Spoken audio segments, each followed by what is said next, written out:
the last lecture, we obtained the return series for the tickers in our universe, and then we ran regressions of forward returns against historical returns. And in order for us to combine the samples from different volatility profiles, we've decided to first normalize them by volatility and treat them as obtained from the same population. And then we can run the regression, and we have seen that the beta is in fact positive. So we have obtained statistical significance that supports the hypothesis of a momentum effect.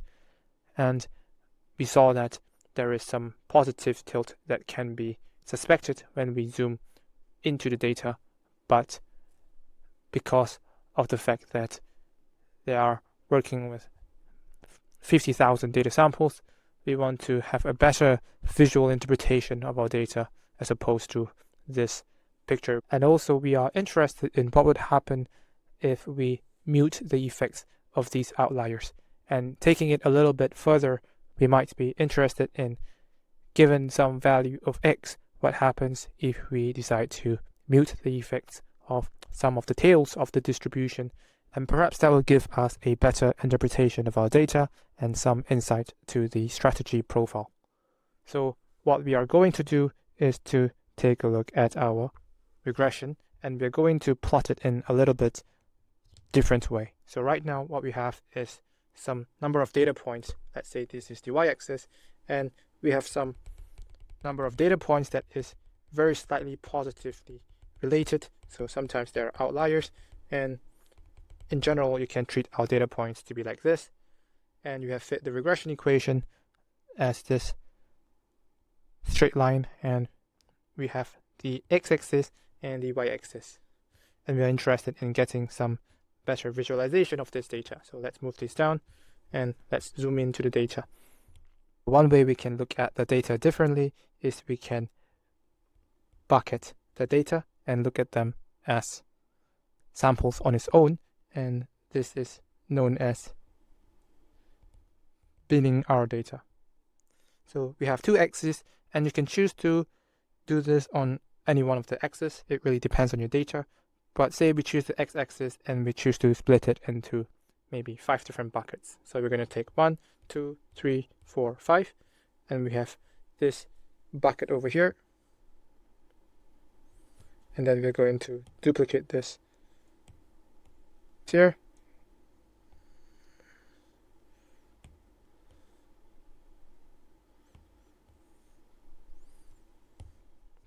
And now we have buckets of data. So this is binning across the x-axis, and now we're going to look at a single bucket. So let's make this red. We're interested in this point, and we want to sort of aggregate them into a single data sample, right? So first you take points, then you decide to bucket them, and now you want to have a aggregation for your buckets. So inside this bucket, let's say we have some k number of data points. So you have x1, y1, x2, y2, and you have xk, yk. Suppose the easiest way to do it is taking the mean values over all of the data samples in that bucket. So perhaps you can say the x bar is given by 1 over n summation of xi for the k data points, and y bar is given by 1 over n. Sorry, this will be 1 over k. 1 over k. So you're looking at the average x values and you're saying, okay, maybe this is the average x value, and maybe this is the average y value. So maybe your data point is for this bucket is given by this red color dot. And then we can repeat the same process. Maybe over here the average value is in this coordinate, and maybe it is in this coordinate. So you can place a red dot over here. And we can do the same thing here. And suppose we do that for each of the data buckets. So we can say, let's put one here, let's put this over here. We will have this bucket, this one. Let's put this here, this one over here, and maybe we can put the data point. We can now just fit the regression line over this, and we call this our new regression equation. And perhaps this will give us a better interpretation because, number one, we are sort of killing the noise across the y and the x-axis, and we have reduced the number of data points. So it might paint a clearer picture of what is going on in the y and x relationship. You might expect that the red line is very close to the white line, and by taking the centroid of this data point, you might have lost some granularity. Perhaps you also lost some of the effects in the outliers because you are taking this point and then you're averaging these data points. So depending on the method of aggregation that you do, your transformation of data points in each axis is going to be distinct, and this would affect your interpretation of the data. Perhaps we should also take a look at different methods of aggregating our data. So let's go ahead and transform them into code. So we want to bin our data. Let's comment this out, and we can say stacked data frame. So we are cutting the data across the x-axis and say we are interested in 200 buckets. So let's drop the column for the ticker. So stackdf.drop columns ticker.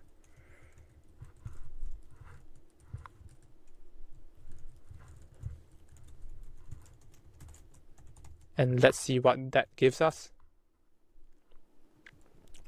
So it's telling you that this is the interval for the data that this data point belongs to. And what we can do is now aggregate them.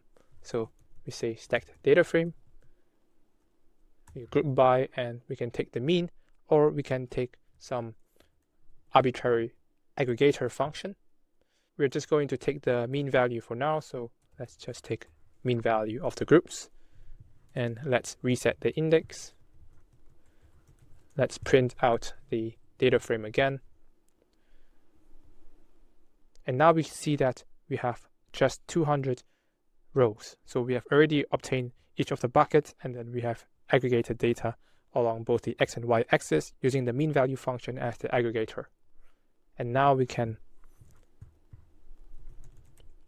call this the binned model. We don't need a new statistical interpretation. We are only interested in the new geometric interpretation of the data. So here we can say binned model, stacked data frame, and let's see whether this gives us new insights to the data.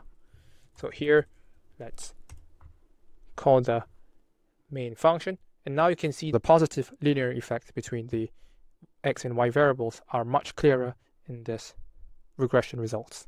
Additionally, because you have muted the effect of the tails in our distribution, you can see that our data points are much closer together. This is definitely an exercise worth looking at. So perhaps we can try different forms of data aggregation. So maybe we would like to look at the median values instead of the mean values. So now let's run this function again. And now you see that, well, you have a negative relationship between the x and y variables. So perhaps this result is very surprising.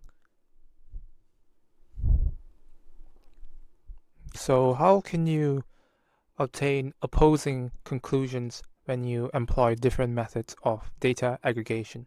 You might want to then ask yourself, does this mean that our hypothesis of the momentum effect is actually not present in the data, and maybe the momentum effect is a mirage and there is nothing here to trade after all? Or perhaps we have made a mistake in our setup of the regression modeling. Well, it turns out that the answer is neither of those things.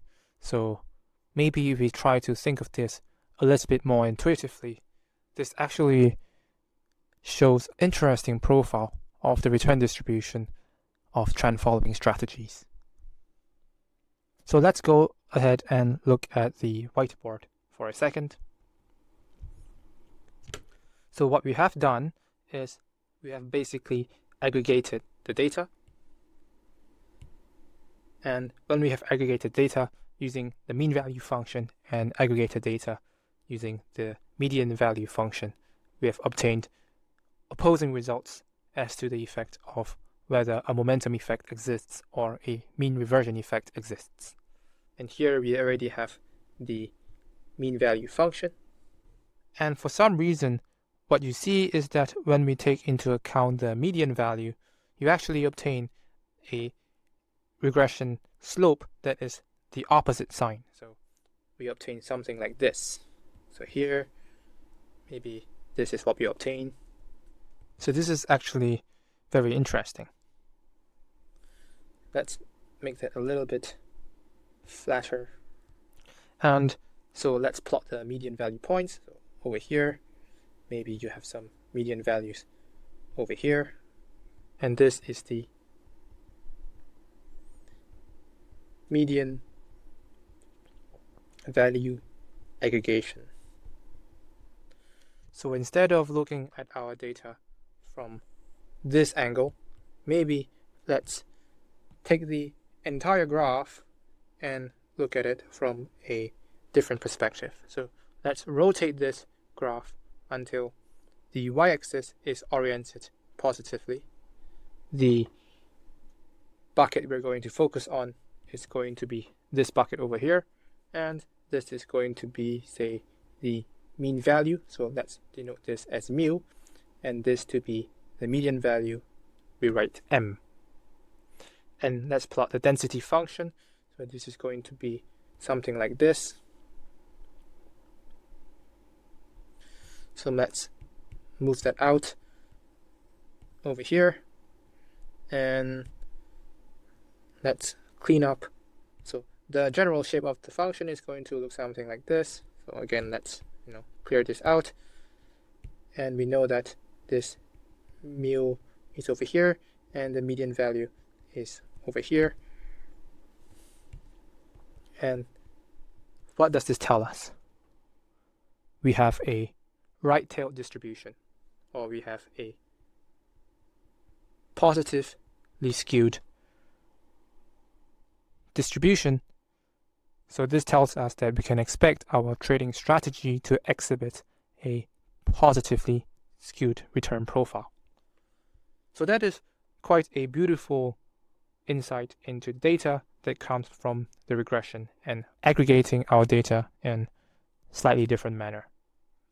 And in fact, this should also tell you something about how it will feel when running this strategy, right? Because this strategy, when you run it, it is absolutely going to suck most of the time, because what you're going to expect on the day-to-day basis of running this strategy, right? You're going to wake up, you're going to check your return P&L, and most of the cases, or more than 50%, you're actually going to be in the negative. You're going to be in the red, because the median is the statistic that satisfies this inequality. So here you can expect about 50%, and here you can expect the other 50%. But essentially, it's telling you that 50% of the time, the return is actually negatively correlated. And even though the entire profile of the effect is positive, our regression is telling us that trading the momentum effect will feel sucky most of the time. So this is the kind of insight you can get from a regression profiling of the strategy.